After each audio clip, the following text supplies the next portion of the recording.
Exclusve here, and I need to ask you, do you like when a giant corporation uses a special tool named nostalgia goggles to sell you stuff? Just to reach into your wallet and take away any hard-earned cash.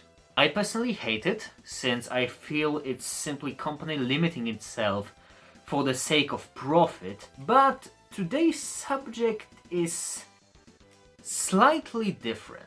The original Mighty Morphin Power Rangers line was developed by Bandai. One of the main figure lines for them were the Power Rangers flip heads. A really simple but yet a genius idea where you make 6 really similar figures, change up only heads and accessories and small painted bits, and then you market them as 2 figures in one, making marketing strategies that's so great that even your Japanese team picks it up. Now let's fast forward around like 30 years into the future, and those flip head toys are really pricey, so it's almost impossible to get them on the secondary market.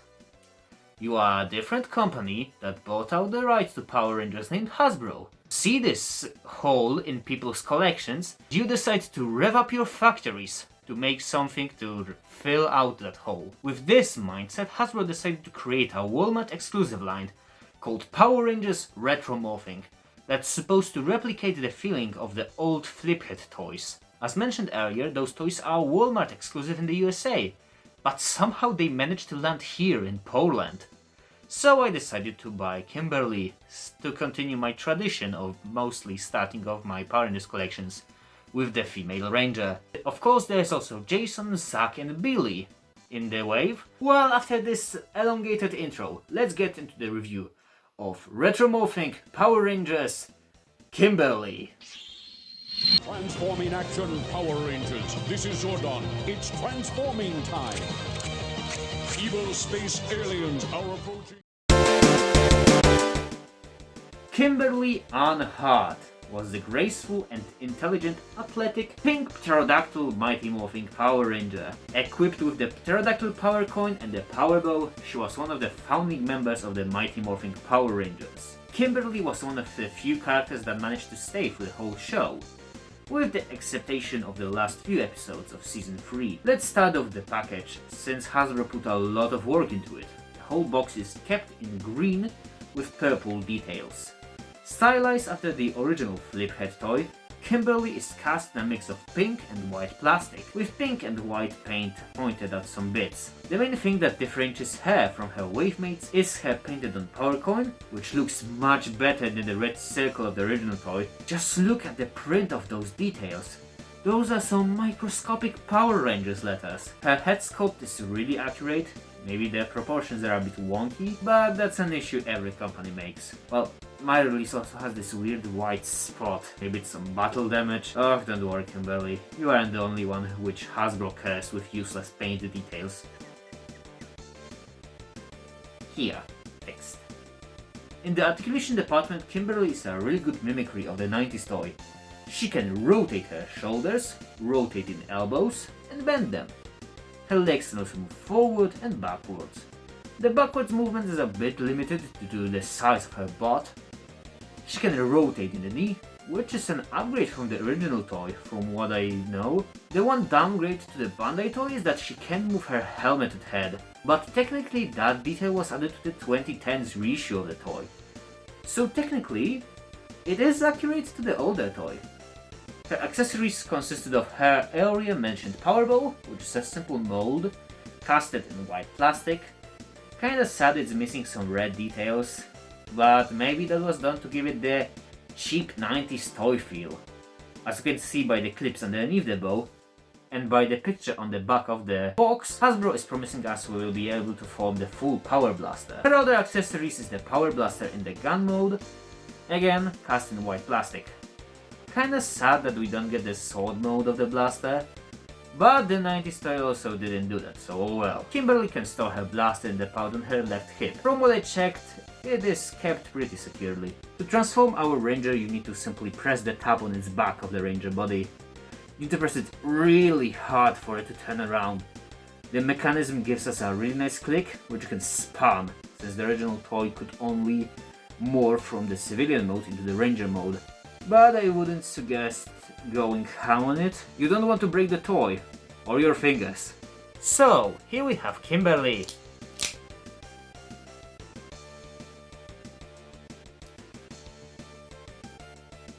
Are you sure that's her?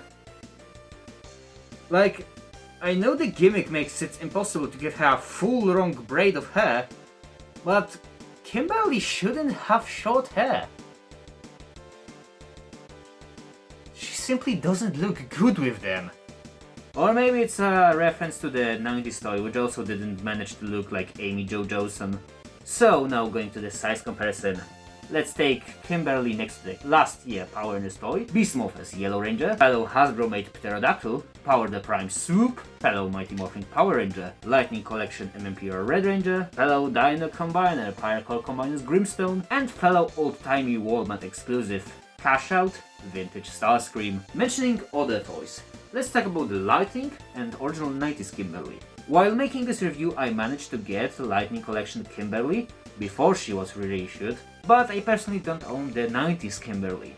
But a friend of mine sent me some comparison pics, so we can get a pretty accurate scale. The most important pic for me is the comparison of the civilian mode faces. Now we can compare the new Kimberly face with the old Kimberly face and the new old Kimberly face.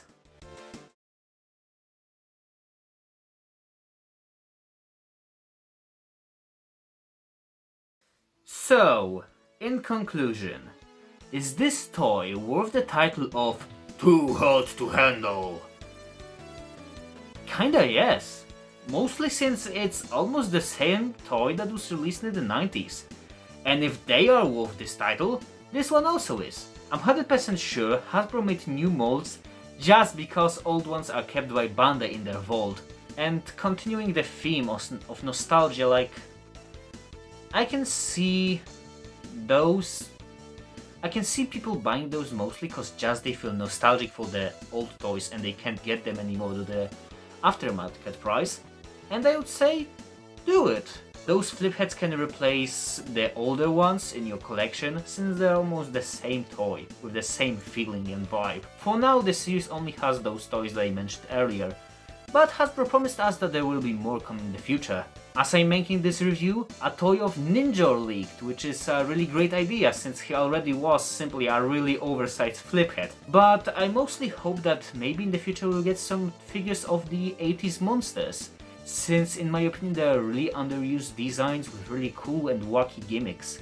Like maybe they could make the toy of that 80s Rita that was never released, or Scorpina in her monster mode. That also never was released, or maybe they could make the Piggy monster! But you know what I'm 100% waiting for? Pytor. You don't know him? That makes sense since he never appeared in the show. He was one of the Series 2 monsters that were supposed to work with Lord Zed, but he never simply appeared in the show. Dude looks like a rejected Masters of the Universe concept, but that's why I love him. I think like the newest thing he ever did was appearing in a comic book as like a cameo, but I really want Hasbro to reuse this concept in the retro morphing line. He's really cool, and it's like, come on, give some justice to him.